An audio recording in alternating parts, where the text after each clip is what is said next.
জি আলহামদুলিল্লাহ, আমার নাম মাহমুদ হাসান। আমি এইখান থেকে আজকে বিবাহ করেছি। তো আসলে আমার দীর্ঘদিনের একটা স্বপ্ন ছিল, ইচ্ছা ছিল যে আমি ইজতেমার ময়দানে বিবাহ করব। তো আলহামদুলিল্লাহ আমি বিবাহ করেছি। আপনারা আমার জন্য দোয়া করবেন। বিবাহ করার উদ্দেশ্যে জায়গায় অনেক আলিম ওলামা আছেন এবং বড়রা আছেন। আব্বু আম্মুর ইচ্ছে ছিল আমি ইজতেমায় বিবাহ করব এবং সুন্নত তরিকায় যে বিবাহ হয়। এবং আমরা এক ভাই এক বোন ছিলাম। আপুর বিয়ে ইচ্ছা ছিল আব্বুর ইজতেমার ময়দানে হবে, কিন্তু আপুরটা হয়নি। যেন আমার আব্বুর ইচ্ছা ছিল যে আমারটা ইজতেমার ময়দানে হবে, সঠিক নিয়মে, যে সুন্দরভাবে বাহিরের যে ওলামায়ে কেরাম আছেন তাদের দোয়া নিয়ে যেন সুন্দরভাবে জীবনযাপন করতে পারে, ওইটাই ইচ্ছা।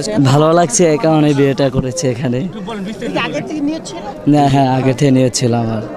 আর আল্লাহ তাআলা বড় একটা জামাতে এরকম একটা বিবাহ করতে পারছি, আলহামদুলিল্লাহ। শুভ কাজ করার তৌফিক দান করেছেন এখানে, আলহামদুলিল্লাহ। এখানে আমার উদ্দেশ্য এটাই ছিল। গেছে বছর আসছিলাম, তখন এখানে বিয়ে হয়েছিল। তখন মনের মধ্যে একটা তামান্না ছিল এখানে আইসা বিয়ে করব। এটাই সুন্নত তরিকা। এখানে হাজার হাজার মানুষ দোয়া করতেছে, এটাই ভালো লাগতেছে, বরকত স্বরূপ, এটাই আর কিছু না। 30,000 টাকা কাবিন ছিল, 30,000 টাকা দেনমোহর।